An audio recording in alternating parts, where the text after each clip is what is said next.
and welcome to another booktube video from me, Lauren, from Lauren and the Books. I hope you're all doing very, very well. I've got my booktuber uniform on today, haven't I? Bright yellow, Avid Readers Club. I had to check it said club then, but it does say club. Jumper, and today we're having a discussion video. I thought it'd be quite fun to discuss with you what star ratings mean to me and how I come to a decision on a star rating.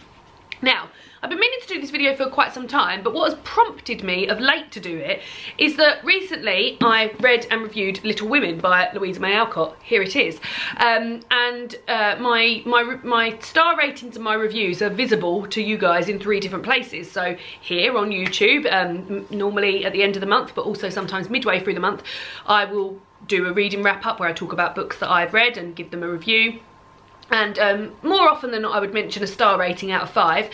This is probably where you get the most in-depth reviews, if you can call them in-depth reviews, but that's where you get the most detail. I also review the books, or I also review, like, as I'm reading, as I'm finishing books on Instagram stories. So I take a photo of the book and then do a little star rating and then do a little blurb as well. So that's another place. And then lastly, on Goodreads, I just log the rating with a star rating. I don't put any explanation or anything there. That's more of a sort of like reading log for me. And having finished Little Women by Louisa May Alcott and given it 3 stars, which means that I liked it, it's a good review, I had a lot of people get in touch with me, be it YouTube, Instagram, Goodreads, email, to say, like, I can't believe you've given Little Women a 3-star rating. Please, can you tell me why? And I guess what, for me, star ratings are very personal to that person. And obviously there's going to be things that I'm going to love in a book that particularly you're not going to love in a book. There's going to be things that David's going to love in a book that I'm not going to love in a book. There's going to be things that I hate in a book that David will love in a book, etc, etc. It's all very personal to that person. But what I thought I would look into today and ask for your responses on this in the comments, why you give it, what it means to give a 1-star book for you, or a 5-star book. I thought I'd sort of like go through the star ratings and talk about the credentials, I guess, it takes to have one of these star ratings. So and show you a book that has given me those feels. So if we start, should we start at the bottom or start at the top? David, what do you reckon? I think start at the top, because everyone loves a bad review. Okay. Let's start with 5 stars. So a 5-star book for me. This is the holy trinity of books. I loved this book. I would go as far to say as I adored a 5-star book. What I will say that is similar between a 5-star book and a 1-star book is that a 5-star book, there is a very physical reaction to me. I may well be reading a book, and as I'm reading a book that I think is a 5-star book, I'm going, yes!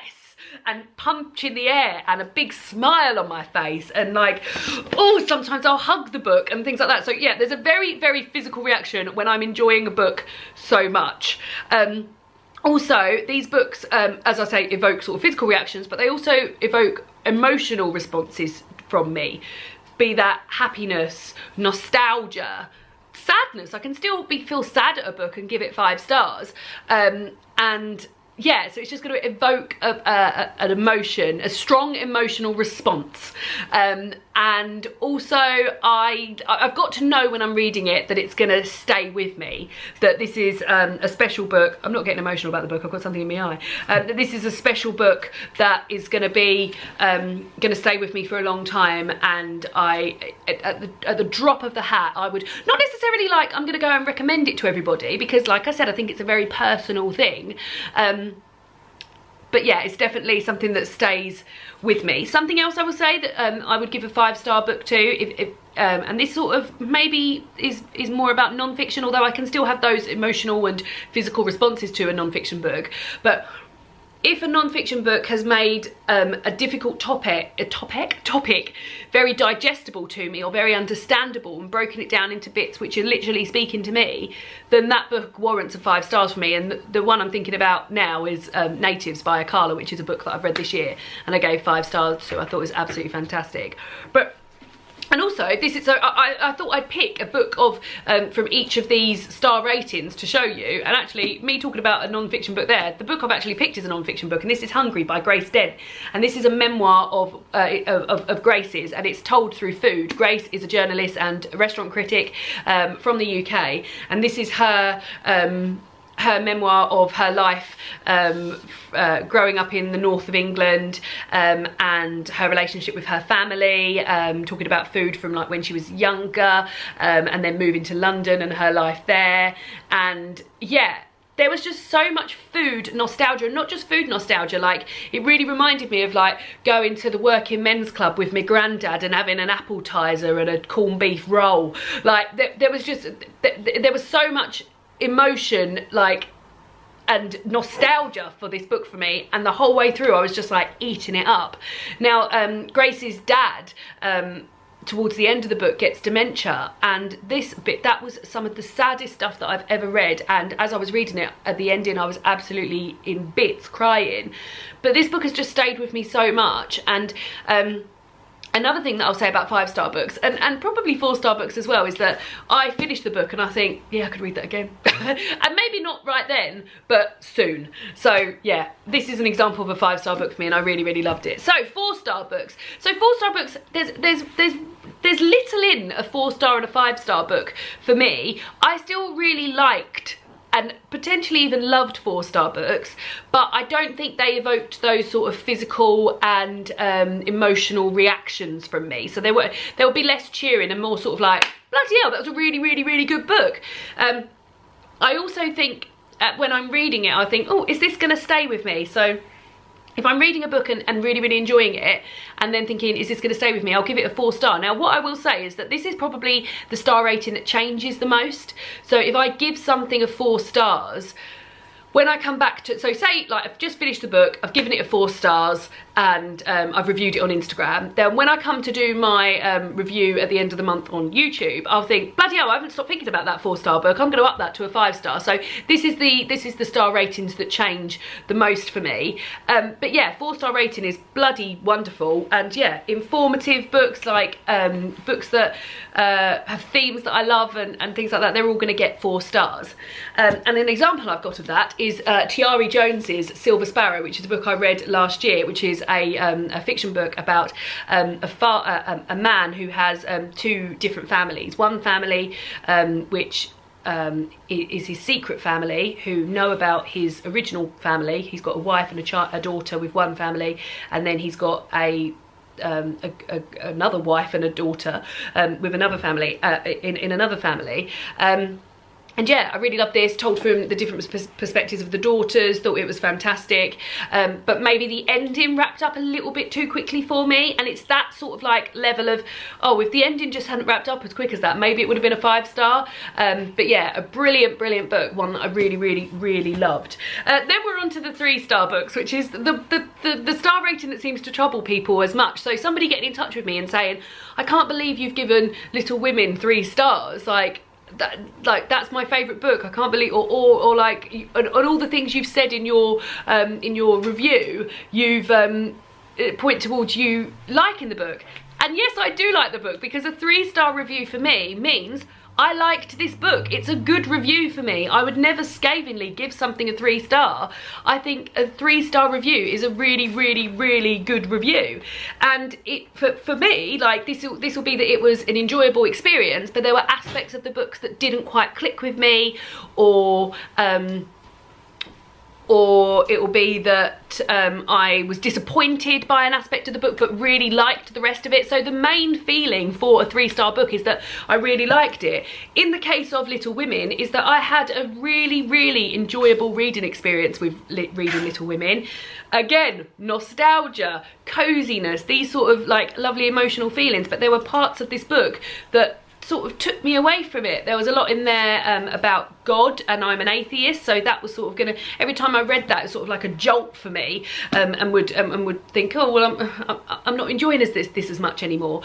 And there was also stuff in there about being a good wife and things like that, which I know don't align with Louisa May Alcott's views, but that was my reading experience of it. I've given it 3 stars, and that's a good review. So yeah, 3 stars, liked it, didn't love it, definitely didn't hate it, definitely not indifferent about it. It's a liking review, a 3-star review.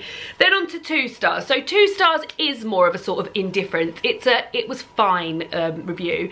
Recently, what I've started doing is that if when reviewing the book, I'm finding it forgettable, I'm not allowed to give it any more than 2 stars. So if I finish the book and then I've gone to do my Instagram review, or it's at the end of the month and I've gone to wrap it up on YouTube and I can't really remember many details of it, then that becomes a 2-star review for me, because I feel like something can't be more than fine if you can't really remember it. So yeah, 2 stars, it was fine. And also, I guess that's it really, because there's not much more to it than it being fine. It's not I didn't like it, it's just it was okay. And again, I think for what may seem very harsh as a 2-star review is me saying, yeah, it was fine, but that might be someone else's like top of the tower bestest book ever. So yeah, so that's a 2-star review for me. Now we're on to, oh sorry, a 2-star review. So for example, Luster by Raven Lally I read earlier this year and thought I was going to really love it. I guess also sort of like maybe disappointment comes in, because I was disappointed that I didn't love this more, and I thought I was going to really love it. So yeah, that brought it down. But ultimately, so this wasn't so forgettable for me because I can remember big aspects of the plot for it, but yeah, I felt a bit disappointed in how much I didn't like it. Parts felt rushed, parts didn't feel rushed, and yeah, ultimately it just wasn't for me. Like, I just didn't have a good time with it. So yeah, gave it 2 stars. And then lastly, a 1-star rating is just a hard nope for me. It's just something that I haven't enjoyed, I haven't liked it. This might be because of the writing style, it might be because of things that are going on in the book. Earlier this year I tried to read quite a lot of romance books because I was trying to get myself back in, not back into it, not that, well, I mean, I did used to read it like long time ago before I got in my reading groove, and I was just trying to think, oh, do I like romance books? So trying to read quite diverse romance stories, and like from different like points of view and characters and things. And yeah, romance just wasn't for me, and most of the romance books I gave 1 or 2 stars, and that's just because they just weren't for me. So yeah, I think 1 star is just a no, not for me, I didn't like it. If I hate a book, then I will not finish it. So that's the other aspect, of that if I hate a book, I will DNF it, and in that case I don't log my DNFs on. Yeah, you'd never hear about the books that I truly hate because I don't log them on any of those 3 Goodreads Instagram stories or on here. So yeah, you don't really hear about it. But also, just to go back to like my 5-star reviews, my 5-star reviews get a physical response from me in the same way that my 1-star reviews will get a physical response from me, because I'm tutting, I'm rolling my eyes, I'm thinking, oh god, sometimes I'll say, ugh.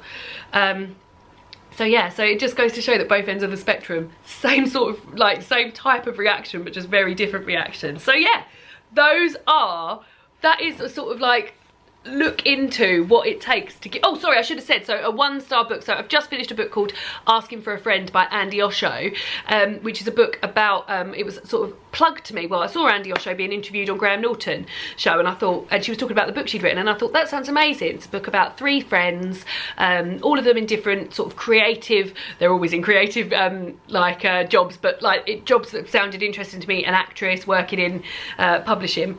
And it's about their relationship, and also there was a slight sort of like, they've got into this dating game where they're allowed to ask, they're only allowed to ask out men for their friends, but that sounded like a minor thing of it. When I read the book, it wasn't.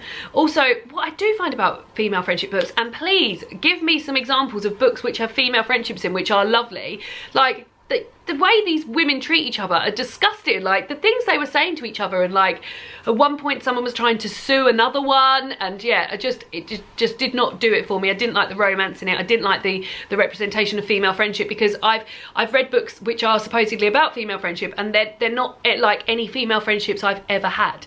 So yeah, not my fave. So I gave that 1 star. So those are my star ratings and what it takes for me to give a certain star rating. Would love to hear from you in the comments what books you've given 5 stars, what books you've given 1 stars, what it takes for you to give a 5 star. If you're quite generous with your 5 stars, that's another thing. Like, I think I used to be stingier with my 5 stars than I am, but now I feel like I'm a bit more generous with them, because if it evokes that emotional response from me, then they are worthy of a 5 stars. So yeah, I hope you enjoyed the chat. Let me know your thoughts. Can't wait to read them, and I'll see you all again soon for another BookTube video. Bye!